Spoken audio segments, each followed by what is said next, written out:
Le professeur Lissouba est l'un des meilleurs généticiens au monde. Il est titulaire d'une chaire à la Sorbonne, mais c'est aussi un homme politique.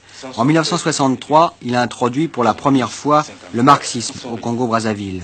Aujourd'hui, à l'écart d'un pouvoir qui l'a profondément influencé, il juge l'économie de son pays, une économie chancelante. Même si les sociétés européennes continuent d'y prospérer, le drapeau rouge n'est pas une bonne publicité pour les investissements étrangers.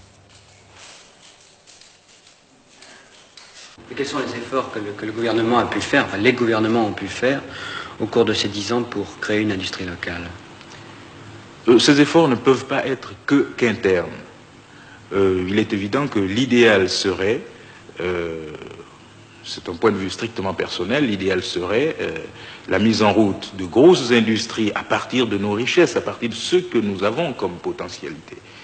Mais ceci se heurte à un certain nombre de considérations, disons, qui se situent sur le plan international, sur le plan des aides, car nous ne pouvons pas de nouveau créer une industrie sans le concours d'une aide extérieure. C'est-à-dire que fondamentalement, pratiquement, vous êtes toujours dans une forme d'économie coloniale. Vous l'avez dit, vous avez dit le mot. C'est une forme d'économie coloniale, autrement dit, peut-être pas strictement cueillette, mais on ne peut pas éviter, disons, longtemps ce mot. C'est-à-dire que vous fournissez des matières premières, mais vous ne transformez jamais ces matières premières vous-même. On transforme très peu, ou le peu que nous transformons ne suffit pas à appeler nos pays, disons, à lancer nos pays vers l'industrialisation. On parle traditionnellement de l'aide aux pays en voie de développement. Est-ce que vous estimez que cette aide vous permet, cette industrialisation, au contraire, vous enferme dans cette économie de type colonial?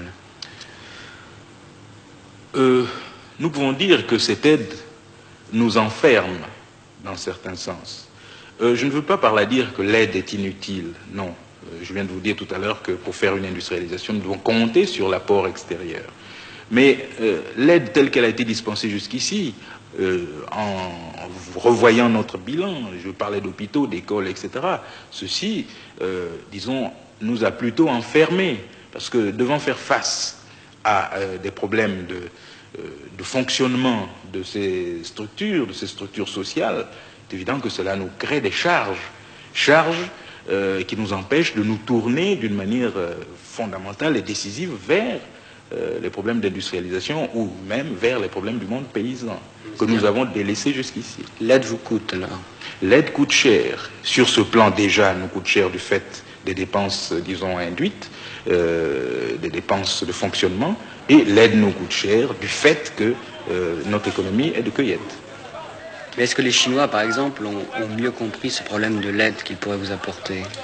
En ce qui me concerne, je ne vous cacherai pas sincèrement que j'ai été satisfait de ma collaboration quand j'ai été avec le gouvernement chinois sous cet aspect.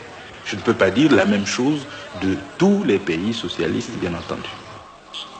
L'usine textile de Kinsundi, construite avec l'aide de la Chine.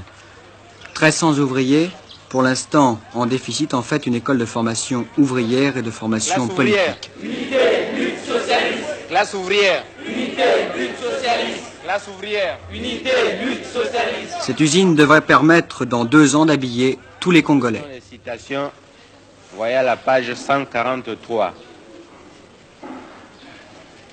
S'il faut comprendre, dans tout travail, l'autoritarisme est une... Tous les matins, la journée commence dans les ateliers par la lecture commentée du petit livre rouge de Mao, et ensuite par une longue séance d'autocritique, souvent en présence du directeur de l'usine.